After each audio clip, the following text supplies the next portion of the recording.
Muito bem, meus irmãos, vamos continuar no nosso estudo no livro de Jonas. Nós já estamos caminhando para o final. Nós já avançamos pelos capítulos 1, 2 e 3. Da última vez que estivemos aqui, nós falamos a respeito do desfecho da cidade de Nínive. E agora, nós temos que falar do desfecho a respeito do profeta Jonas, porque agora o foco da narrativa se concentra especialmente em Jonas, na reação que Jonas tem a tudo o que aconteceu. Então eu vou ler aqui o capítulo 4. Nós não estudaremos o capítulo 4 inteiro, nós leremos o capítulo inteiro, mas estudaremos os versículos de 1 a 5. Será nosso objetivo essa noite esgotar esses versículos, esses primeiros versículos do capítulo 4. Veja então o que diz Jonas capítulo 4, versículos de 1 a 5, mas leremos o capítulo todo. Jonas 4 diz assim: Com isso, desgostou-se Jonas extremamente e ficou irado, e orou ao Senhor. E disse: Ah, Senhor, não foi isso que eu disse, estando ainda na minha terra? Por isso me adiantei, fugindo para Tarsis, pois sabia que és Deus clemente e misericordioso, e tardio em irar-se, e grande em benignidade, e que te arrependes do mal. Peço-te, pois, ó Senhor, tira minha vida, porque melhor me é morrer do que viver. E disse: O Senhor, é razoável essa tua ira? Então Jonas saiu da cidade, e assentou-se ao oriente da mesma, e ali fez uma engramada e repousou debaixo dela, à sombra, até ver o que aconteceria à cidade. Então fez o Senhor Deus nascer uma planta que subiu por cima de Jonas para que fizesse sombra sobre a sua cabeça, a fim de o livrar do seu desconforto. Jonas, pois, se alegrou em extremo por causa da planta. Mas Deus, no dia seguinte, ao subir da alva, enviou um verme, o qual feriu a planta, e esta se secou. Em nascendo o sol, Deus mandou um vento calmoso oriental. O sol bateu na cabeça de Jonas, de maneira que desfalecia. Pelo que pediu, parecia a morte, dizendo: Melhor me é morrer do que viver. Então perguntou Deus a Jonas: É razoável essa tua ira por causa da planta? E ele respondeu: É razoável minha ira até a morte. Tornou o Senhor: Tens compaixão da planta que não te custou trabalho, a qual não fizeste crescer, que numa noite nasceu e numa noite pereceu, e não hei eu de ter compaixão da grande cidade de Nínive, em que há mais de 120.000 pessoas, que não sabem discernir entre a mão direita e a mão esquerda, e também muitos animais? Então termina o livro de Jonas com essa pergunta. O que eu acho curioso do livro de Jonas é que ele é um livro que termina deixando a resposta para você. É você que vai ter que responder essa pergunta, como se você estivesse interagindo aqui com o profeta.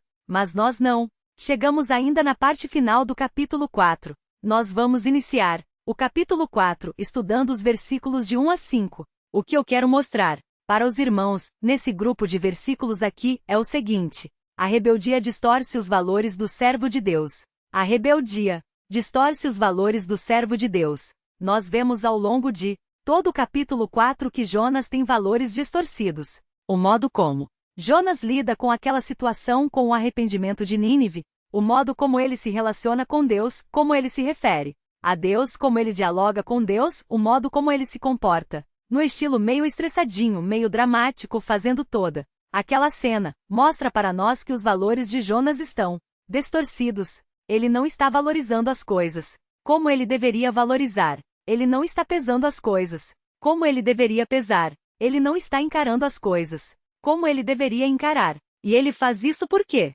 Por conta de uma rebeldia. E isso é curioso, é um desfecho curioso para o livro de Jonas, porque nós já vimos nos capítulos anteriores até onde a rebeldia de Jonas o levou. Ele foi parar na barriga de um peixe no fundo do mar, à beira da morte. Ele mesmo se viu desesperançoso em algum momento ali, enquanto ele estava dentro da barriga daquele peixe. Mas mesmo assim, ele ainda nutre lá no seu coração uma rebeldia que parece que ficou oculta enquanto ele vai contrariado pregar em Nínive. Ele se surpreende negativamente. Ele fala: Não acredito que eu preguei todo mundo aqui. Você arrependeu do seu mau caminho. E diante dessa surpresa ingrata para Jonas, ele fala: Quer saber de uma coisa? Eu não aguento isso. Isso é demais para mim. Então, ele externa de novo a sua rebeldia. O que nos leva a ver que talvez Jonas não tenha se arrependido de fato da decisão dele anterior. Ele talvez tenha ido para Nínive, meio contrariado, com o nariz um pouquinho torcido, não tendo muito a fim de fazer esse trabalho ali naquela cidade. Mas ele teve sucesso e agora ele fica bravo pelo sucesso dele. Então a gente percebe a incoerência desse profeta. Mas falando dessa rebeldia de Jonas, nós percebemos aqui nos versículos de 1 a 5, 3 expressões da rebeldia.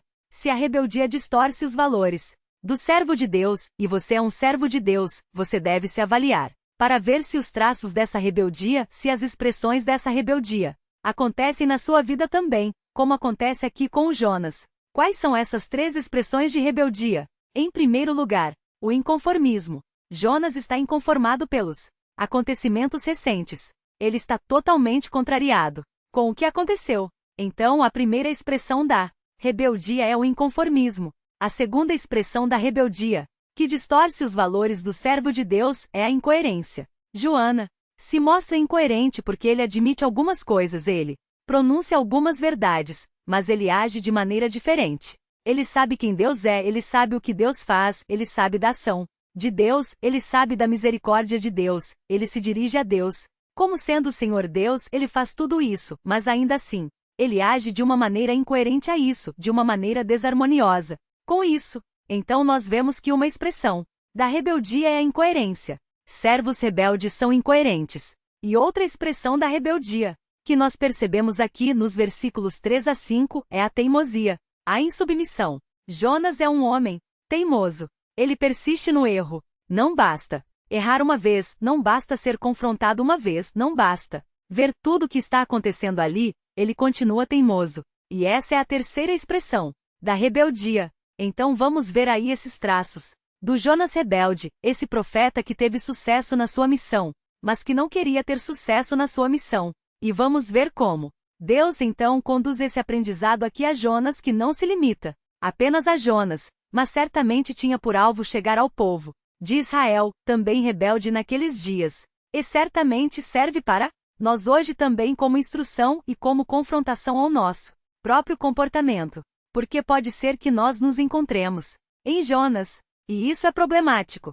Nós devemos então mudar a nossa postura. Se nós somos pessoas rebeldes, nós devemos mudar a nossa postura, porque nós podemos expressar isso na nossa vida a partir de incoerências, a partir de insubmissão, a partir de teimosia e de inconformismo, que é o primeiro traço que nós vamos ver aqui. Então acompanhem comigo. A rebeldia distorce os valores do servo de Deus.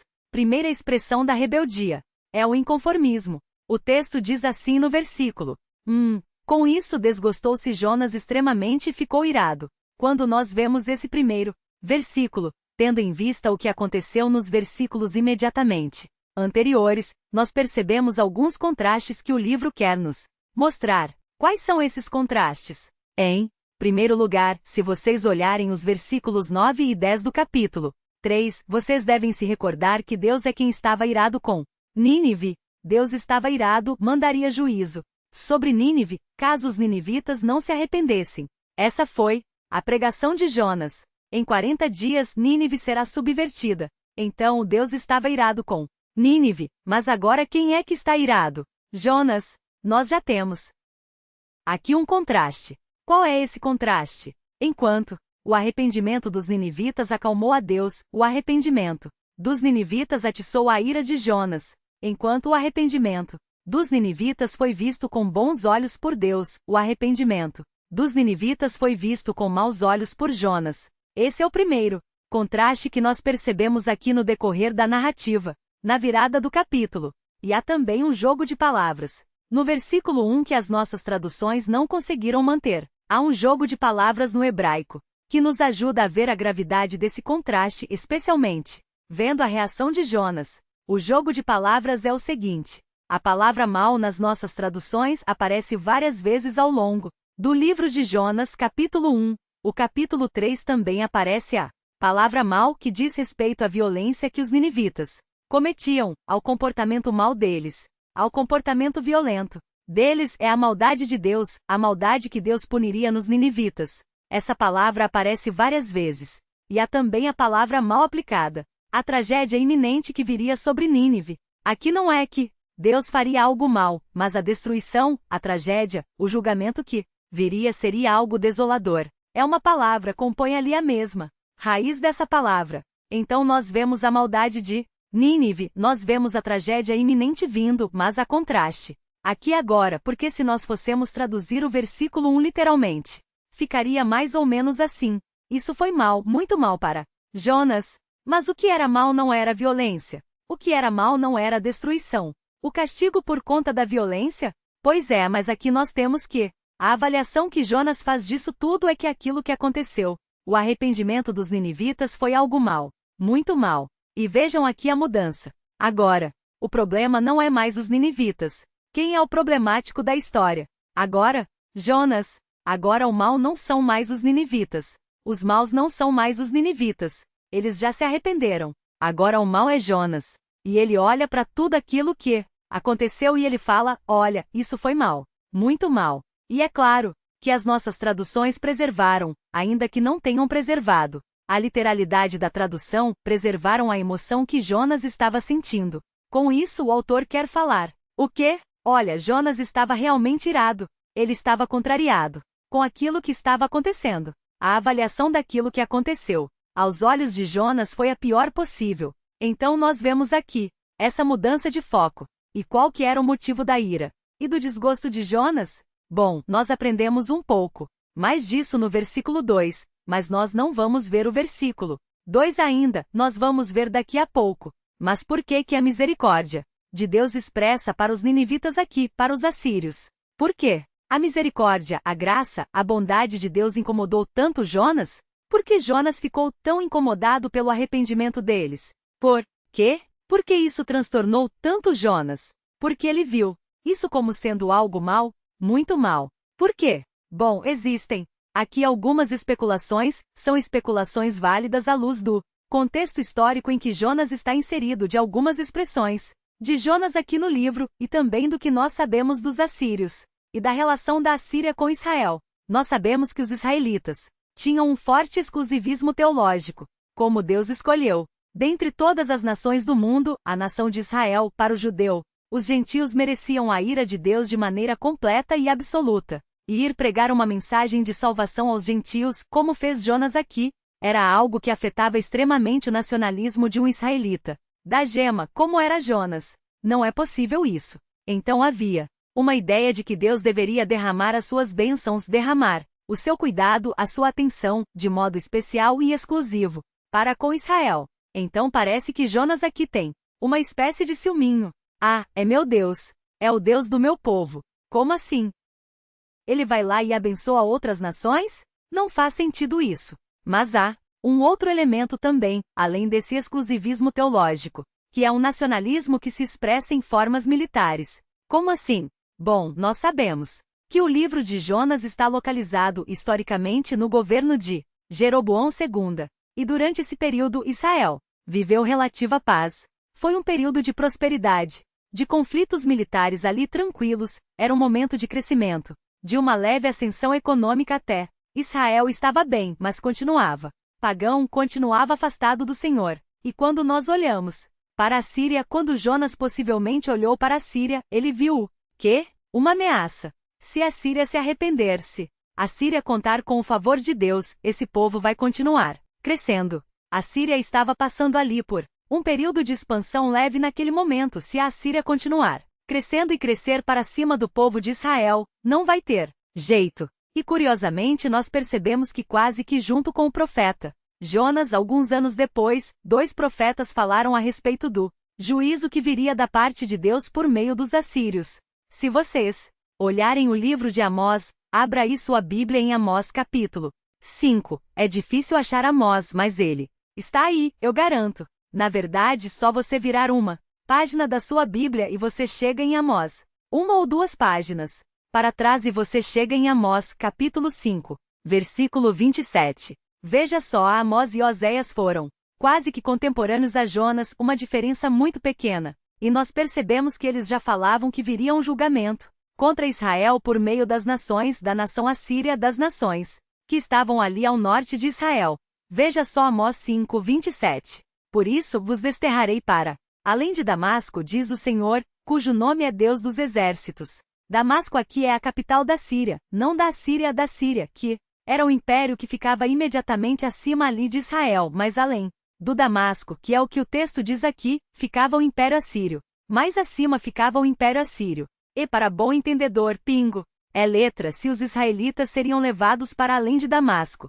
Qual era a grande ameaça? A Síria. Ao que parece, Jonas não teve contato com essa profecia aqui, porque o ministério de Amós veio um pouco depois, mas parece que já havia a percepção de que a Síria era uma ameaça real naquele contexto, mesmo que ainda não fosse militarmente tão forte. Veja também Oséias, capítulo 11, versículo 5. Aqui já mais evidente. Oséias 11.5 diz assim: não voltarão para a terra do Egito, mas o assírio será seu rei, porque recusam converter-se. Então Jonas tinha razão em temer o Império Assírio? Claro que tinha, eu também teria. E ainda mais eu vejo Deus sendo favorável, ajudando o Império Assírio, a capital ali de Nínive, grande cidade do Império Assírio.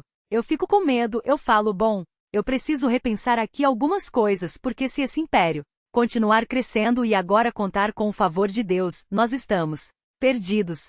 E Jonas bem sabia que a sua nação não era uma nação fiel a Deus, não era uma nação que andava nos caminhos de Deus e o juízo certamente viria. E aqui profetizado por Amós e Oséias, nós vemos que isso realmente aconteceria. Bom, mas essas são possíveis razões. O livro de Jonas não fala para nós exatamente porque Jonas se incomodou tanto com a misericórdia de Deus aplicada aos ninivitas, mas nós podemos com segurança olhar para esses dois aspectos. A questão do exclusivismo teológico e do nacionalismo muito forte dos israelitas. E nós vemos, então, que Jonas está inconformado porque o que Jonas queria era ver o circo pegar fogo. Jonas queria sangue. É isso que Jonas queria. Tanto que mais pra frente ele sobe numa espécie de camarote para ficar vendo o que aconteceria. A cidade. O que Jonas queria era que a cidade fosse destruída. Talvez numa repetição do que foi Sodoma e Gomorra. Uma destruição épica de proporções inimagináveis, para que o Império Assírio não fosse mais uma ameaça e pagasse pela maldade que eles já haviam cometido. Bom, o que nós podemos aprender com esse primeiro versículo? Então, o que nos fala do inconformismo de Jonas? Jonas viu tudo isso como algo mal, muito mal. Mesmo que Deus tenha visto isso como algo bom, muito bom. O que nós aprendemos disso? Bom, nós aprendemos que a rebeldia causa uma desarmonia. Esse inconformismo de Jonas mostra uma desarmonia entre Deus e Jonas. Aquilo que agrada a Deus, desagrada a Jonas. Aquilo que desagrada a Jonas, agrada a Deus. Aquilo que agrada a Jonas, desagrada a Deus. Aquilo que faz com que Jonas fique irado é o que acalma Deus. Aquilo que faz com que Jonas emita um juízo como algo mau é aquilo que faz com que Deus fale. É bom. Então nós percebemos uma desarmonia entre o rebelde Jonas e Deus. E essa desarmonia, a maldade, que agora é aplicada a Jonas é uma maldade, é uma rebeldia, que pode ser aplicada a nós também. Nós, por conta da nossa rebeldia, podemos começar a ter os nossos valores distorcidos e a entrarmos em desarmonia com os valores de Deus, com aquilo que Deus fala que é agradável, que é bom, e que nós, então, começamos a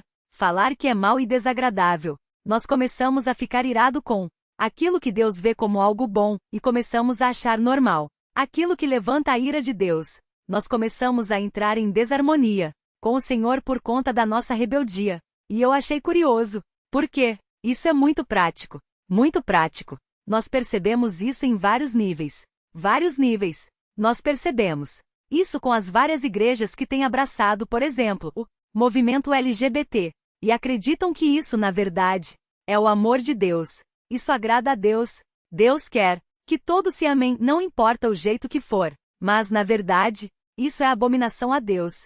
Então, nós temos uma distorção de valores aqui acontecendo. Mas nós percebemos isso em outras áreas também. Recentemente eu fui a um programa de rádio. Eu e o pastor Isaac sempre vamos a 2 rádios que nos convidam para falar sobre calvinismo e tudo mais, e um dos temas que eu fui chamado para falar foi sobre divórcio. Aí os irmãos sabem que a nossa igreja é quase que solitária na defesa da nossa posição a respeito do divórcio. E um dos meus oponentes, na primeira fala dele, naquele debatedor que estava ali junto comigo, ele disse o seguinte: olha, eu acredito que o divórcio, eu já vi situações em que o divórcio foi uma grande bênção de Deus.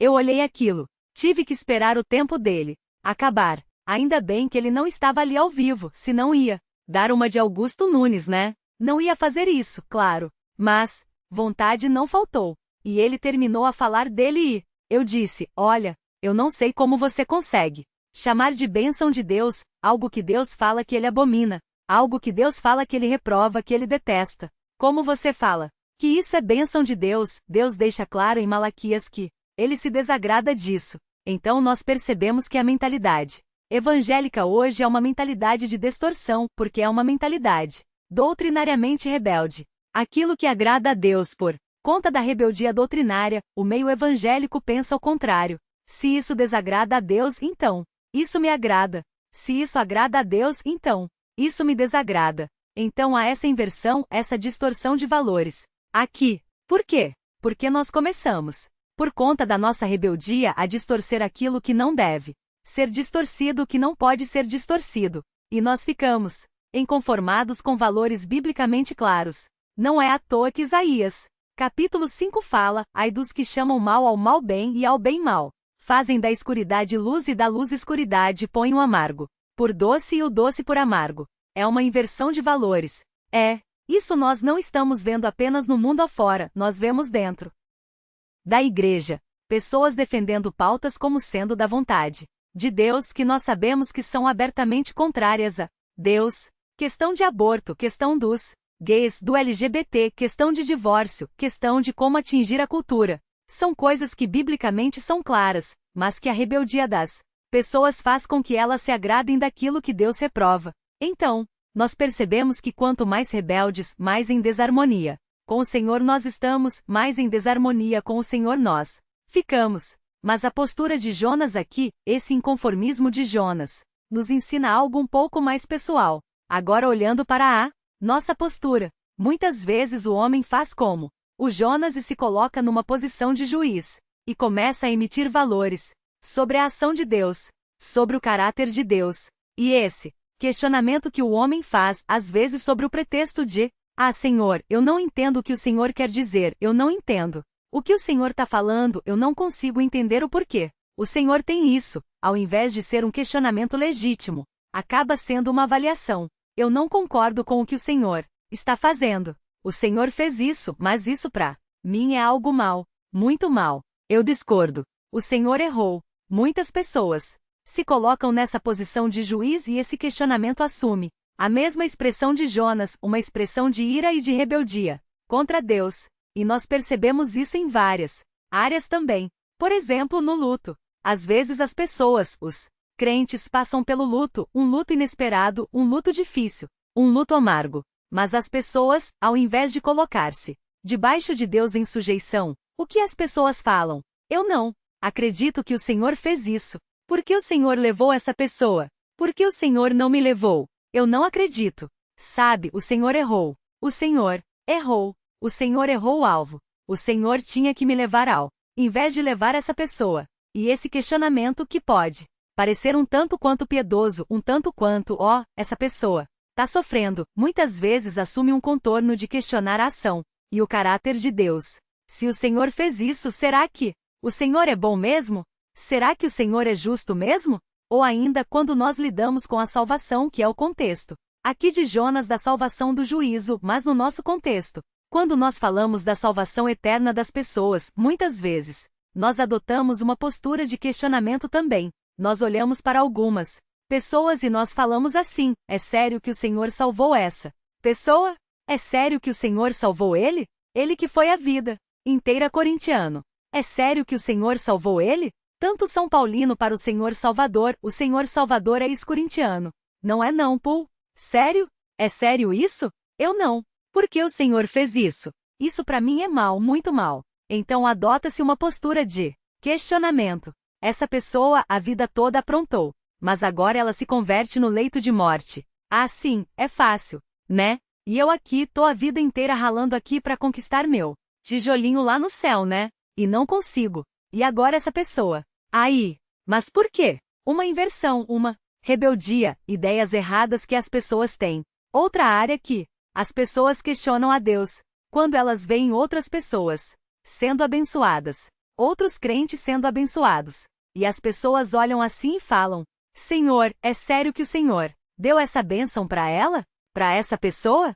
Para ele? Ele que não faz nem metade do que eu faço? É sério que o Senhor derramou sua graça sobre ele? É sério isso? O Senhor não vê que eu sou muito mais fiel que essa pessoa. O Senhor não vê que eu tenho muito mais temor ao Senhor que ele. Mas o Senhor derramou essa bênção sobre ele. Não, não, não. Eu acho que o Senhor errou. Eu vou passar o meu endereço de novo. Porque aí o Senhor pode enviar de novo aqui pelos correios porque eu acho que foi para outro endereço. Muitas vezes nós assumimos essa postura. E na prática, meus irmãos, essas coisas não são questionamentos honestos, legítimos de alguém que não entende a ação de Deus. Mas nós queremos justificar as nossas ações, nos colocando como juízes e falando: o Senhor errou. O que eu faço é certo. O que eu faço é a melhor saída. Eu tenho a melhor administração. Eu tenho visão. O Senhor não tem visão. O Senhor perdeu o foco aqui. Mas a minha visão é certa.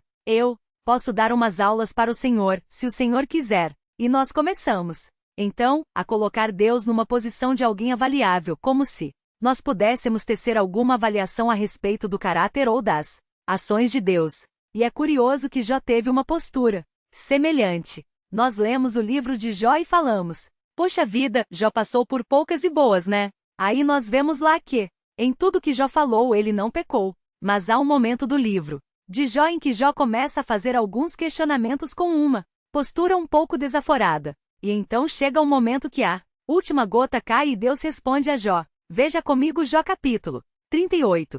Veja porque esse inconformismo de Jonas que se expressa na nossa vida muitas vezes também pode ser um inconformismo pecaminoso e marca de rebeldia. Veja Jó, capítulo 38. Jó, capítulo 38, versículo 1, diz assim: Depois disto o Senhor, do meio de um redemoinho, respondeu a Jó: Quem é este que escurece os meus desígnios com palavras sem conhecimento? Cinge, pois, os lombos como homem, pois eu te perguntarei, e tu me farás saber. E aí nós temos uma série de perguntas, onde nós vemos que Jó não sabe de nada e com isso Deus mostra: você está me questionando por que mesmo? Qual que é o motivo do seu questionamento? E então, nós chegamos no capítulo 40. Veja o capítulo 40, versículo. Disse mais o Senhor a Jó: Não acabou por aí não. Continua. Acaso quem usa de censuras contenderá com Todo-Poderoso? Quem assim argue a Deus que responda? Então Jó respondeu ao Senhor e disse: Sou indigno. E que te responderia eu? Ponho a mão na minha boca. Uma vez falei e não replicarei. Aliás, 2 vezes, porém não prosseguirei. Então o Senhor, do meio de um redemoinho, respondeu a Jó: Cinge agora os lombos como homem, e eu te perguntarei, e tu me responderás: acaso anularás tu de fato o meu juízo? Ou me condenarás para te justificares? Você pensa que acabou? Não acabou não, continue mais um pouquinho. Jó 42. Nós chegamos agora na resposta final de Jó. Ele diz: Então respondeu Jó ao Senhor: Bem sei que tudo podes e nenhum dos teus planos pode ser frustrado. Quem é aquele, como disseste, que sem conhecimento encobre o conselho? Na verdade falei do que não entendia, coisas maravilhosas demais para mim, coisas que eu não conhecia. Escuta-me, pois havias dito e eu falarei. Eu te perguntarei e tu me ensinarás. Eu te conhecia só de ouvir, mas agora os meus olhos te veem. Por isso me abomino e me arrependo, no pó e na cinza. E aqui a bronca acaba. Aqui Deus já ensinou a lição para Jó. Mas essa é uma lição que Jonas poderia ter aprendido, porque a ira de Jonas mostra que ele estava inconformado com a ação de Deus, inconformado com a postura de Deus para com os ninivitas. E isso, é claro, não era apenas uma questão de que ele não estava entendendo o que estava acontecendo. Ele sabia muito bem o que estava acontecendo. Ele apenas não concordava com o que estava acontecendo. A rebeldia distorce os valores do servo de Deus. E a primeira expressão da rebeldia é o inconformismo. Segunda expressão nós vemos aí, no versículo 2. Volte comigo para Jonas. Jonas 4, 2. Nós vemos agora a incoerência. Jonas é alguém incoerente. Veja, só Jonas 4, 2. E orou ao Senhor e disse: Senhor, não foi isso que eu disse, estando ainda na minha terra? Por isso me adiantei, fugindo para Tarsis, pois sabia que és Deus clemente e misericordioso, e tardio em irar-se, e grande em benignidade e que te arrependes do mal. Nós percebemos aqui a incoerência de Jonas mais uma vez. Na verdade, nós já tínhamos visto que Jonas era alguém incoerente lá no capítulo 1, no versículo 9, quando ele fala que ele era hebreu e temia ao Senhor, o Deus do céu, que fez o mar e a terra. Mas Jonas tentava fugir do Deus do céu, criador do mar e da terra, pelo mar. Ele tentava fugir do Deus onipresente na terra, no espaço onde Deus é o criador e soberano. E ele fala que ele temia Deus, mas ele é desobediente a Deus. Ele fugiu. Então nós já tínhamos visto a incoerência de Jonas e nós pensamos, finalmente, a incoerência de Jonas foi sanada. Não, um coração rebelde sempre pode aprontar mais incoerências. E agora Jonas é incoerente mais uma vez. Qual é a incoerência de Jonas? Vamos listar aqui para nós não nos perdermos. Vamos caminhar. Aqui é o texto. O texto fala que Jonas orou ao Senhor, e aí vem uma interjeição. Senhor. Bom, essa súplica que Jonas faz é uma súplica carregada de prepotência e um pouco de arrogância. Ele olha os atributos de Deus, ele lista os atributos de Deus, mas ele não faz isso com o intuito de louvar a Deus. Ele faz isso com o intuito de acusar a Deus, de questionar a Deus. E ele abre a sua súplica, falando ao Senhor, e aqui o nome que Jonas usa, o nome que Jonas usa para se referir a Deus é o Javé ou Yahvé, a gente não sabe exatamente como pronúncia, mas eu gosto de falar Javé. O pastor Marcos gosta de falar Yahvé, não é, pastor? Yahvé. Eu gosto de falar Javé, mas ele usa esse nome aqui. Por que Jonas usa esse nome aqui? Porque isso mostra uma incoerência. Esse nome que Jonas usa aqui, o nome de Deus, é o nome que Deus usa para referir a si como Deus da aliança. O Antigo Testamento fala de Javé como Deus da aliança. É um nome que lembra os israelitas a respeito da fidelidade de Deus no cumprimento da sua aliança. E ele se aproxima de Javé, o Deus da aliança, com uma postura estressadinha e desobediente, fazendo biquinho com o nariz torto, mal criado, criança birrenta. Mas ele se aproxima desse Criador Todo-Poderoso, que é o Deus da aliança, Javé. E a oração que ele faz é uma oração egoísta, porque talvez não dê para perceber. Tanto aqui no português não fica tão evidente, mas no hebraico nós percebemos que não aparecem menos do que 9 referências à expressão eu ou meu. Então ele fala eu sabia, minha terra, essa ênfase no meu, eu, essa ênfase em Jonas mostra que ele se refere a Deus numa súplica, mas ele não está preocupado em falar com Deus sobre o que Deus fez, sobre como ele poderia se sujeitar a Deus, sobre como ele estava ali confuso. Não, ele fala isso para falar, é o seguinte, eu vou colocar diante do Senhor a minha opinião aqui, ok? É o seguinte. Então ele fala tudo o que ele queria falar a Deus, mas numa posição de um jeito que beira o desrespeito, que um pouco desaforado, arrogante, prepotente. E ele diz, não foi isso que eu disse estando ainda na minha terra? Por isso me adiantei fugindo para Tarsis. Quando ele fala não foi isso o que eu disse, essa expressão na nossa cultura poderia ser talvez o equivalente a eu sabia. Ou eu não disse alguma coisa assim. Eu sabia que o Senhor ia fazer isso. Eu tinha certeza que o Senhor ia fazer isso. O Senhor é misericordioso. O Senhor é bondoso. Eu tinha certeza. Já estava escrito que o Senhor ia perdoar esse povo. Eu sabia, não falei? Olha aí. O que aconteceu? Por isso que eu fugi, porque eu sabia que o Senhor ia fazer isso. E aqui nós temos um detalhe interessante da narrativa. Nós começamos a estudar o livro de Jonas e eventualmente nós avançamos em alguns capítulos. Voltamos para poder entender os versículos com maior profundidade. Mas, se você ler o livro de Jonas numa lida só, você vai perceber que até agora, Jonas não tinha falado porque ele fugiu para Tarsus, lá no capítulo 1. Ele não tinha falado porque, lá no começo do capítulo 1 fala que ele recebeu a ordem de Deus. Ele falou, mas Jonas fugiu para Tarsus, ele foi para outro lado. Por que Jonas fez isso? Ele não fala. Mas agora, como que num plot twist do livro, como que numa mudança que ele fala, eu fugi porque eu sabia que o Senhor era misericordioso. E é nessa hora que os leitores fazem. Não acredito nisso. Você desobedeceu a Deus porque Ele é um Deus bom. Você desobedeceu a Deus porque Ele é um Deus misericordioso? Eu não acredito. E o nosso queixo cai nesse plot twist que Jonas coloca aqui. Eu não queria ir para Ninivis, Jonas diz, porque eu sabia que havia possibilidade dos ninivitas se arrependerem e do Senhor perdoar a eles. Eu Não queria isso. Por isso que eu fugi. Por quê? Eu sei quem é o Senhor. E eu sei que o Senhor poderia perdoá-los. E eu não queria dar essa oportunidade a eles. E então agora, na sequência, Jonas lista aqui alguns atributos de Deus.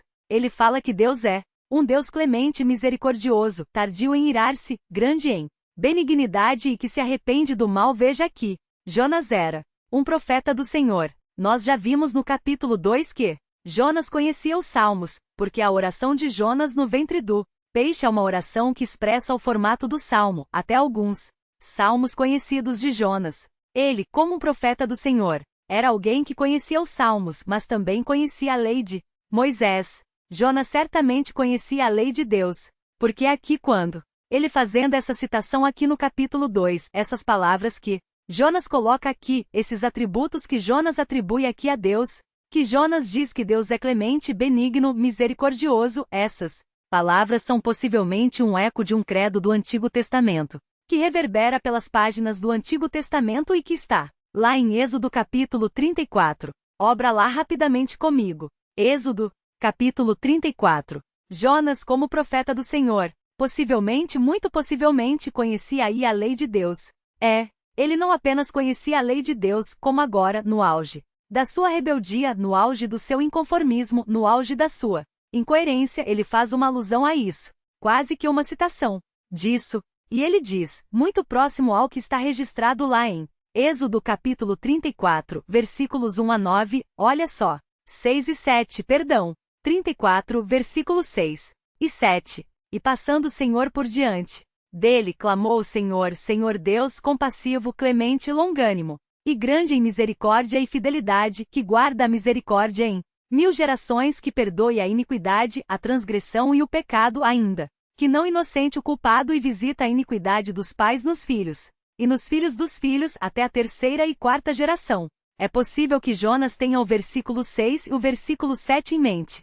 Quando ele fala, eu sabia disso. O Senhor já mostrou a sua misericórdia lá atrás para Moisés. Quando o Senhor estava formando o meu povo, o Senhor já mostrou que o Senhor é isso. E é possível que essas palavras aqui de Êxodo 34 tenham servido de base para uma espécie de credo que foi repetido várias vezes ao longo do Antigo Testamento e que o povo de Deus tinha muito claro na sua mente. Agora, o que é curioso nós observarmos é que quando nós lemos o capítulo 34, dos versículos de 1 a 9, que é onde essa citação está inserida, nós percebemos que os atributos que Jonas cita são atributos que foram aplicados à situação de Israel. Deus foi misericordioso, bondoso, compassivo, longânimo com Israel. E por que Deus foi bondoso, benigno, misericordioso com Israel?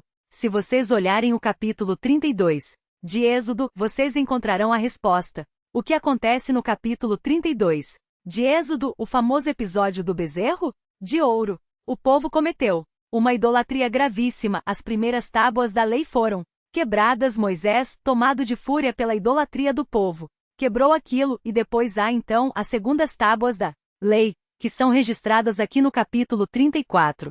E é nesse contexto que nós vemos Moisés falando: o Senhor é bom, bondoso, compassivo, misericordioso, se arrepende do mal, benigno. Então é nesse contexto que essas palavras que Jonas cita foram proferidas inicialmente. E Jonas aqui agora se lembra dessas palavras, mas ele não se lembra que o próprio povo dele foi alvo da graça, da misericórdia e da bondade de Deus, que o próprio Deus da aliança é misericordioso, é bondoso e é fiel para com o povo que ele fez aliança.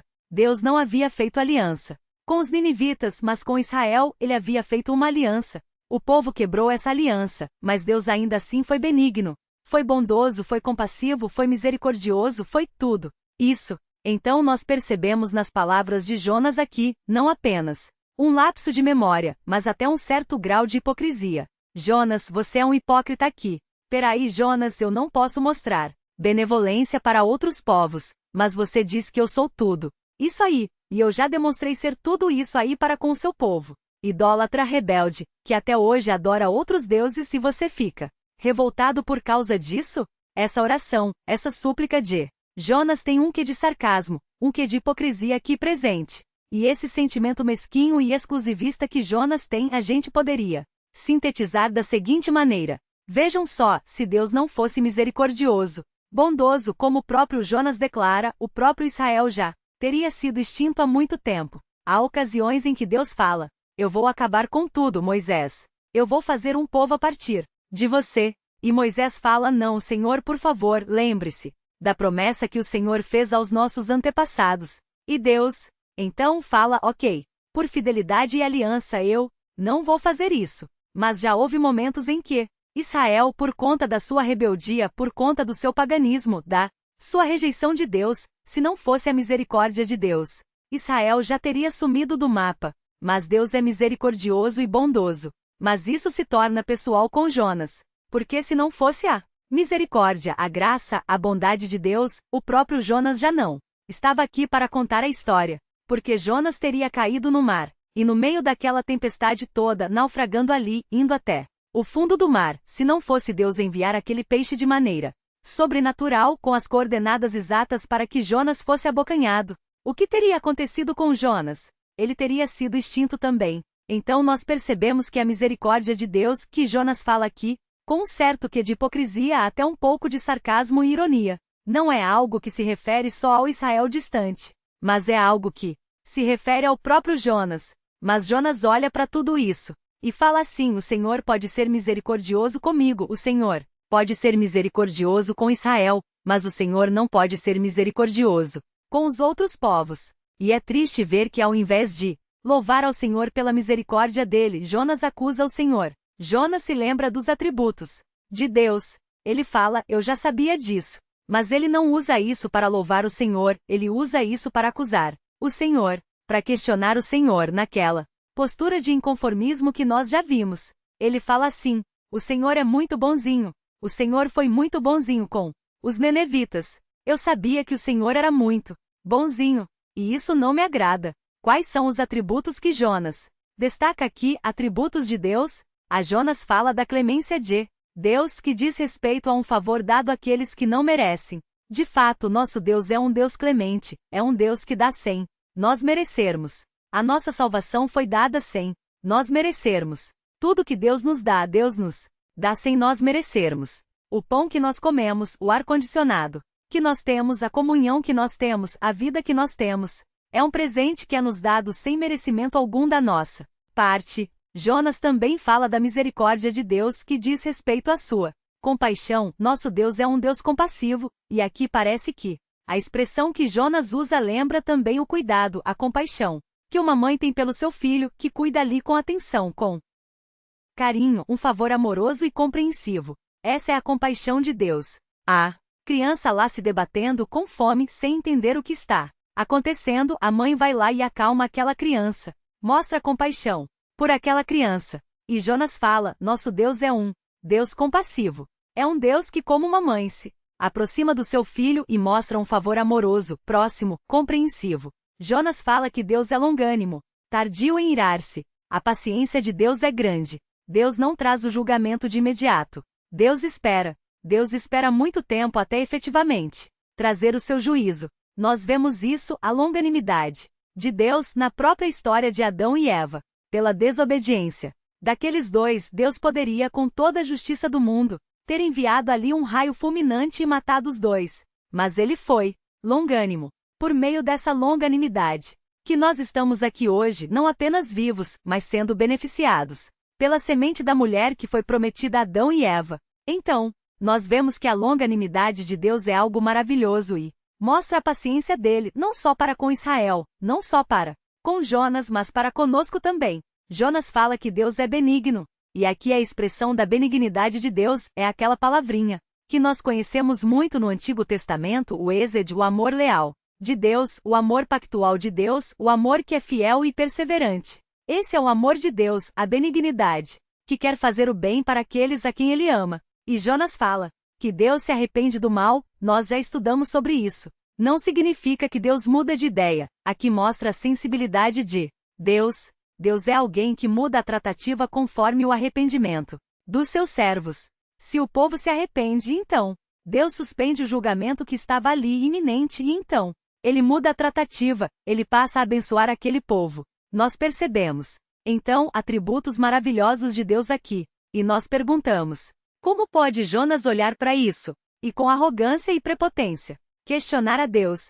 E o que nós aprendemos com isso? Bom, em primeiro lugar, falando aqui dessa incoerência de Jonas, nós aprendemos que ao invés de olhar para os atributos de Deus e ter o seu coração quebrantado, Jonas olha para os atributos de Deus e tem o seu coração endurecido. Jonas olha para a misericórdia de Deus e passa a questioná-lo. E se Jonas estivesse nos nossos dias, eu acho que Jonas se daria muito bem com alguns arminianos. É claro que Jonas não é um arminiano, até porque ele falou o Senhor pertence à salvação. No capítulo 2 ele não é um arminiano. Mas, é curioso, porque eu estou falando que Jonas seria um arminiano. Ele seria um arminiano meio às avessas. Por quê? Porque ele olha para a ação de Deus e ele se questiona. O arminiano olha para a ação de Deus e fala assim: como Deus pode mostrar misericórdia apenas para os eleitos? Como Deus pode dar graça e salvificar apenas para os eleitos?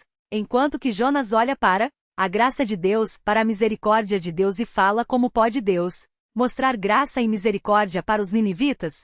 Poderia mostrar para qualquer povo, mas para eles. Há um questionamento aqui, e questionar a ação soberana de Deus, como Deus administra a sua graça, a sua misericórdia, como ele administra a sua benevolência, a sua benignidade, é uma postura que o apóstolo Paulo recrimina em Romanos capítulo 9. Abra lá, rapidamente comigo. Romanos capítulo 9. Abra aí a sua Bíblia, vamos ouvir aí o farfalhar das folhas, o vai e vem das folhas. Romanos capítulo 9, aproveita e faz um ventinho para refrescar um pouquinho esse calor aí. Romanos capítulo 9, versículo 14, veja só, ainda que os arminianos questionem Deus de outra maneira, Jonas também questiona Deus, e o que eles têm em comum é esse questionamento da ação de Deus, do caráter de Deus, de como Deus administra a sua misericórdia, a sua bondade. Veja só Romanos 9, versículo 14. Que diremos, pois, à injustiça da parte de Deus? De modo nenhum, pois ele diz: a Moisés terei misericórdia de quem me aprover ter misericórdia, e me compadecerei de quem me aprover ter compaixão. Ou seja, eu quero mostrar misericórdia aos ninivitas. O que você, Jonas, tem a ver com isso? Nada, eu mostro misericórdia para quem eu quiser. Versículo 16. Assim, pois, não depende de quem quer ou de quem corre, mas de usar Deus a sua misericórdia. Aqui Paulo está falando da eleição, é claro, mas a posição de questionar a Deus é uma posição que não cabe por conta da explicação que Paulo dá aqui, porque a Escritura diz, versículo 17, diz a Faraó, para isto mesmo te levantei para mostrar em ti o meu poder e para que o meu nome seja anunciado por toda a terra. Logo tenha-lhe misericórdia de quem quer, e também endurece a quem lhe apraz. Tu, porém, me dirás de que se queixe-lhe ainda, pois quem jamais resistiu à sua vontade? E aí? Vem, quem és tu, homem, para discutires com Deus? Porventura, pode o objeto perguntar a quem o fez, por que me fizeste assim? Ou não tem o oleiro direito sobre a massa para do mesmo bairro fazer um vaso para honra e outro para desonra? Que diremos? Pois se Deus, querendo mostrar a sua ira e dar a conhecer o seu poder, suportou com muita longanimidade os vasos de ira, preparados para a perdição, a fim de que também desse a conhecer as riquezas da sua glória em vasos de misericórdia, que para a glória preparou de antemão, os quais somos nós, a quem também chamou não só dentre os judeus, mas também dentre os gentios. Os ninivitas estão aqui, são gentios. Assim como também diz, em Osias chamarei meu povo ao que não era meu povo, e amada ao que não era amada. E no lugar em que se lhes disse, vós não sois meu povo, ali mesmo serão chamados filhos do Deus vivo. Veja que o questionamento que os arminianos fazem hoje, a atitude, a postura, ainda que o conteúdo seja diferente, a postura é a mesma de Jonas. E o apóstolo Paulo fala aqui, o oleiro tem direito de fazer o vaso para a ira, é o grande questionamento dos arminianos, mas para Jonas, Deus fala, eu tenho o direito de fazer vaso de misericórdia. E eu quero que esse vaso de misericórdia seja um vaso de nivita. Eu não posso fazer isso? Claro que posso. E nós não podemos questionar a ação de Deus. Nós não podemos olhar para a ação de Deus e questioná-la. Nós podemos não compreender a ação de Deus. Nós podemos não entender perfeitamente por quê Deus faz o que faz. Nós não podemos entender a mente soberana de Deus.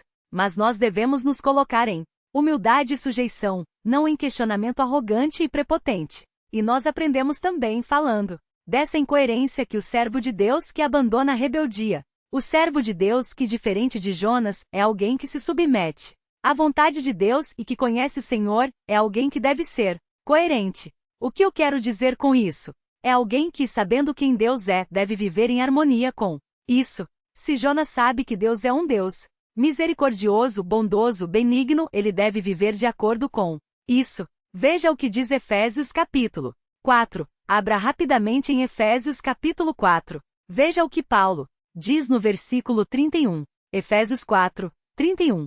Se nós conhecemos o nosso Deus, assim como Jonas conhecia o Deus da aliança Javé, se nós conhecemos o nosso Deus, nós temos que viver em harmonia com isso. Nós não podemos ser incoerentes. Veja só Efésios capítulo 4, versículo 31. Longe de vós toda amargura e cólera, e ira, e gritaria, e blasfêmias, e bem assim toda malícia.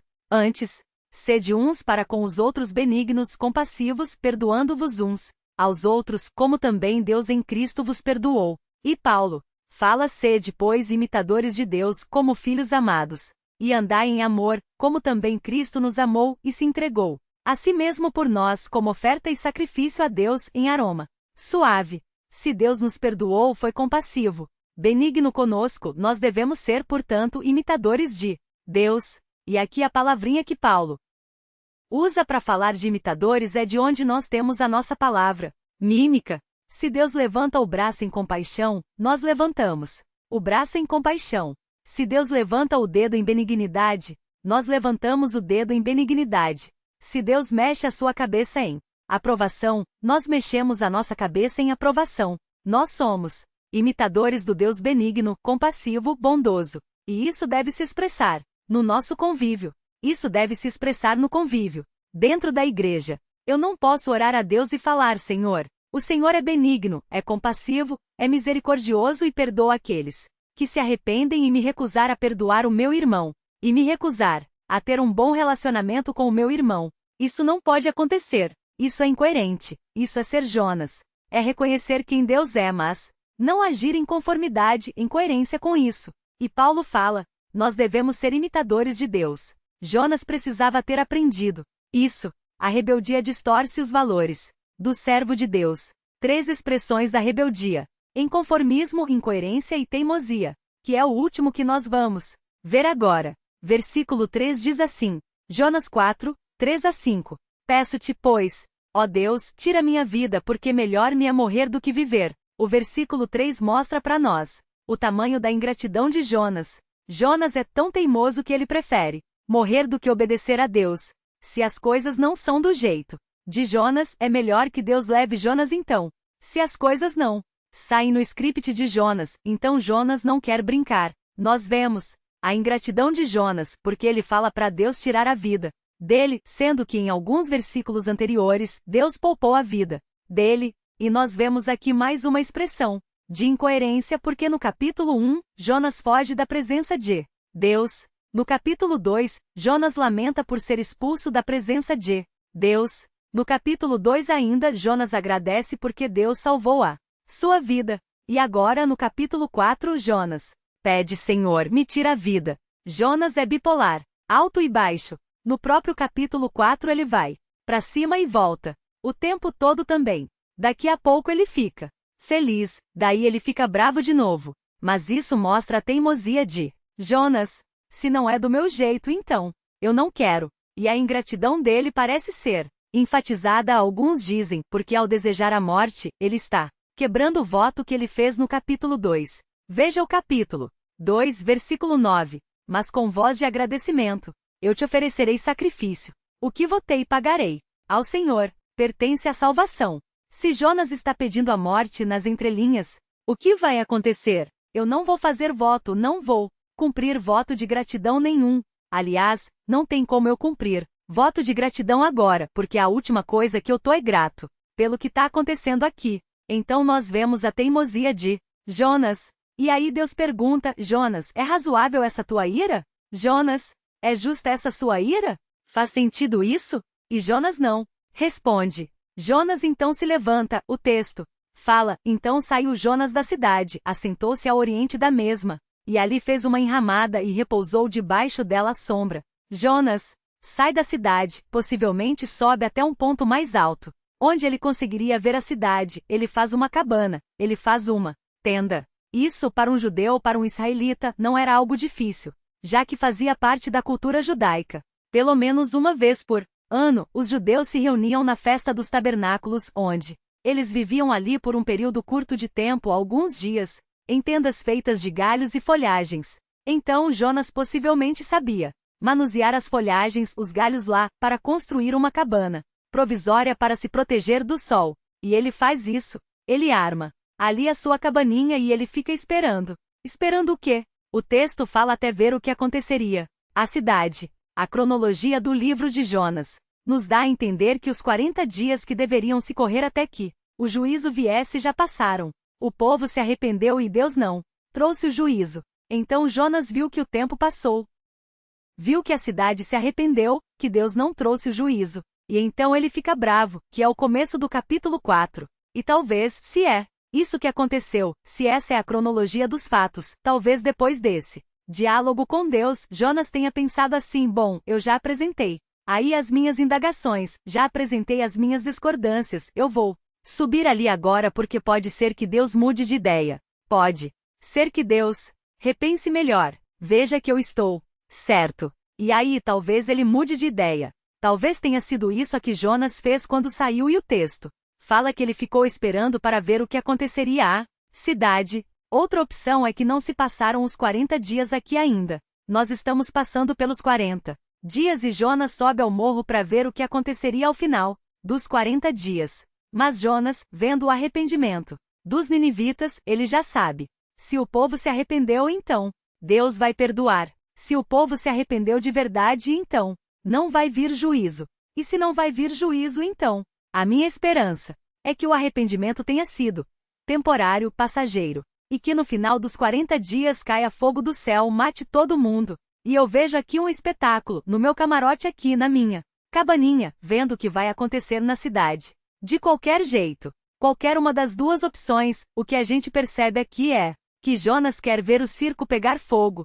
Jonas quer ver a cidade ser destruída, quer tenham se passado os 40 dias ainda ou não. E como nós aplicamos essa postura teimosa de Jonas na nossa vida? Bom, Jonas tem uma postura tanto quanto sádica. Ele quer ver de camarote a destruição do ímpio. Ok, os assírios eram maus, isso faz com que o senso de justiça de Jonas ficasse aflorado. Qualquer um de nós esperaria isso, que os maus fossem punidos. Esperamos isso ainda, na verdade. Mas Jonas tem uma postura pouco sádica aqui, porque ele sobe até aquele lugar só para ver se realmente vai cair fogo do céu, porque ele quer ver Nínive destruída. Ele não sabe como, se seria fogo do céu. O texto só fala que a Nínive seria subvertida, o que nos remete a Sodoma e Gomorra. Então, possivelmente, Jonas tinha essa expectativa. Mas Jonas não aprendeu dois conceitos, que para nós são simples, mas difíceis.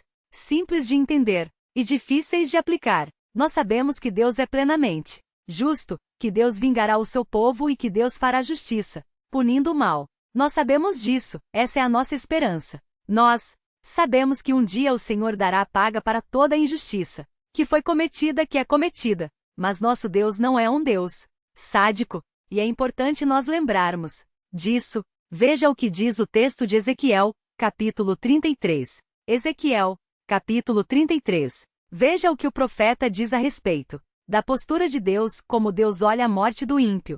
Veja só, Ezequiel capítulo 33, versículo 11, diz-lhes: tão certo como eu vivo, diz o Senhor Deus, não tenho prazer na morte do perverso, mas em que o perverso se converta do seu caminho e viva. Convertei-vos dos vossos maus caminhos, pois porque a vez de morrer, ó casa de Israel, aqui, tanto no capítulo 33 como também no capítulo 18, nós vemos Deus falando: eu não tenho prazer em matar os rebeldes. Isso não me dá prazer, eu não sou um Deus sádico. Antes, o meu prazer é ver que eles se arrependam. O nosso Deus não é um Deus sádico. As pessoas veem muitas vezes, acusam muitas vezes o calvinismo de pregar um Deus sádico. Isso não é verdade. O texto fala: eu não tenho prazer em punir o perverso, eu não tenho prazer em mandar juízo, eu não tenho prazer em mandar pessoas ao inferno e trazer juízo, eu Não tenho prazer, isso não me dá prazer, eu não sou um Deus sádico. Mas Jonas tem uma postura sádica. Nós temos sim Deus cumprindo sua justiça, isso satisfaz a sua justiça, isso agrada a sua justiça. Mas nós não temos um Deus sádico. E outra coisa que Jonas deveria ter aprendido é que o amor, que hoje nós conhecemos como amor cristão, aplica-se também aos nossos inimigos. Jesus falou isso em Mateus capítulo 5, em Lucas capítulo 6. Mas Jonas adota uma postura tão mesquinha e tão anticristã, tão contrária ao amor de Deus, tão contrária à postura certa que os servos de Deus devem ter, que ele nem sequer aceita a possibilidade de pregar para os gentios para que eles se arrependam. É o cúmulo, é o extremo de alguém que não está nem aí para os seus inimigos. Quer dizer, ele está tão aí que quer que eles morram. Nós não podemos ter essa postura. Como servos de Deus, nós não podemos tratar os não crentes com ódio. Os não crentes não podem ser objeto do nosso ódio. Nos acusam de sermos homofóbicos. Ela fala, a crente é homofóbico. Eu não sou homofóbico. Vocês não são homofóbicos. Até onde eu sei, ninguém aqui tem ódio de homossexual. Ninguém aqui bate em homossexuais. Nós não somos pessoas sádicas que gostam de ver o sofrimento alheio. Nós vemos notícias de homossexuais sendo espancados, sendo mortos e aquilo pesa no nosso coração também, ou deve pesar no nosso coração também. Nós não odiamos os nossos inimigos, ainda mais, falando nesses termos. Nós nem conhecemos aquelas pessoas, mas nós sabemos que são pessoas que não têm um relacionamento com Deus, estão distantes de Deus, mas nós não temos ódio a essas pessoas. O crente não pode nutrir esse ódio no coração. E como servos de Deus, nós não podemos ter a postura sádica de Jonas. Nós não podemos celebrar a morte dos nossos inimigos. Nós não vamos ler agora, mas depois vocês podem ver em Apocalipse, capítulo 11. No futuro, quando Deus levantar duas testemunhas, essas testemunhas serão mortas. E o texto fala que todas as nações farão uma festa de dias, dando presentes, presenteando, celebrando a morte daquelas duas testemunhas. O mundo inteiro, o mundo pagão, o mundo longe de Deus fará isso. O que mostra para nós que celebrar a morte dos nossos inimigos é uma postura típica dos pagãos. É uma postura típica dos incrédulos. O povo de Deus não faz isso. Nós vimos recentemente o Bolsonaro pegando Covid. E não foram poucos os comentários das pessoas falando, tomara que ele morra. Tomara que o Covid mate ele. Um ódio. Aqui não é questão se você é contra ou a favor. Mas se você é um crente, essa postura não deve condizer com a sua realidade. Se o Bolsonaro é o seu inimigo, também não. Ou ainda quando nós vimos o Bolsonaro levando a facada, as pessoas falaram, não, pena que não morreu. Se um crente fala isso, há uma postura sádica nisso. Ou, um tempo atrás, vocês devem se lembrar quando Osama Bin Laden, o que foi Osama Bin Laden? Foi morto pelo governo americano, houve festa, celebração. Tudo bem, você diz, mas lá há um senso de justiça. Ok, há um senso de justiça nisso, sim, mas nós devemos viver em equilíbrio. O crente é alguém que vive em um equilíbrio. Ele lamenta pela morte do ímpio. Ele lamenta pela situação com que o pecado fez com que o homem chegasse. E ele se regozija em ver a justiça sendo feita, mas ele nunca celebra a morte do ímpio. É um equilíbrio que o povo de Deus tem que nutrir na sua mente. Nós não somos um povo sádico. Nós não podemos ter isso. E Jesus fala, vocês têm que amar o seu inimigo. Ah, mas eu celebro quando o meu inimigo morre. Isso não faz sentido. Isso não faz o menor sentido. Nós devemos, sim, reconhecer a justiça feita. Mas nós devemos ser sensíveis ao fato de que o pecado trouxe a morte. E a morte é algo que nos pesa. É algo que nos entristece. Mas talvez você olhe para a postura de Jonas e fale assim, pastor, eu concordo com Jonas. Os assírios eram muito maus. Os assírios mereciam aquilo. Você não viu o que os livros de história falam dele? O Hitler parecia uma mocinha ao piano perto dos assírios. Era nada. Era uma criança brincando perto dos assírios. Tamanho era a maldade desses homens. E você fala assim, não, pastor? Eu acho que a indignação de Jonas até que faz um pouco de sentido. Eu acho que eles eram maus. Eles eram inimigos de Deus e, portanto, eles mereciam, sim, essa condenação. Eu acho que Deus não tinha que ter mostrado misericórdia para eles, não. Se você tem essa opinião, eu tenho uma notícia para você. Você era o ninivita do século 21. Você era o inimigo de Deus que merecia o juízo de Deus. Você talvez seja ainda o inimigo de Deus. Você talvez ainda seja um ninivita que não ouviu a mensagem de Deus e não se converteu ao Senhor. Talvez você ainda seja alguém distante do Senhor, alguém mau aos olhos do Senhor, que merece o juízo eterno. Mas Efésios 2 fala que Deus foi misericordioso, gracioso, bondoso conosco. Nos salvou quando nós ainda éramos inimigos dele. E agora ele nos resgatou. Então nós olhamos para a boa nova da salvação, que é o Evangelho, e nós olhamos para a postura de Jonas e nós falamos, realmente, não tem como harmonizar essas duas coisas. Se eu olhar para os ninivitas e falar, eu não gostei do que Deus fez ao ser misericordioso com aqueles homens maus, eu tenho que olhar para minha vida e falar, eu não concordo com o que Deus fez a me salvar sendo homem mau também. E se você é um homem mau e está distante do Senhor, há um juízo sobre você ainda. Use dessa misericórdia, se aproxime do Senhor, olhe para a misericórdia e para a graça do Senhor. O Senhor salva os ninivitas do século 21. Ele continua nos salvando. Ele me salvou, salvou o pastor Robson, salvou a todos nós aqui, o pastor Thomas, salvou até o Luciano, o corintiano, ninivita, corintiano, tudo igual. Salvou. Se Deus salva ninivitas, Deus continua salvando pela sua graça e misericórdia pecadores maus, como eu e você. Vamos orar. Senhor, nós agradecemos pelo Evangelho.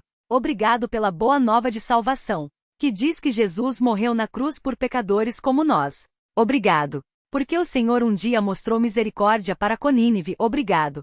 Porque um dia o Senhor mostrou graça para com aquela cidade, livrando ela do julgamento iminente, do juiz iminente, da tragédia iminente. Mas obrigado em especial porque isso, Pai, é apenas um reflexo do que o Senhor fez na nossa vida. Ao Senhor suspender, tirar de nós o castigo que pesava sobre nós e depositá-lo no seu Filho.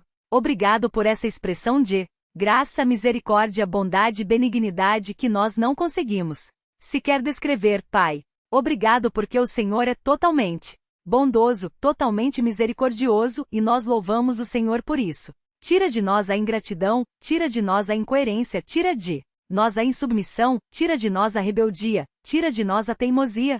Pai, que nós não sejamos como Jonas, mas que nós sejamos sujeitos ao Senhor, e que nós nos lembremos que o Senhor é bom, e que o Senhor nos salvou, e que o Senhor continua salvando ninivitas hoje. E é no nome de Jesus que nós oramos, agradecidos. Amém.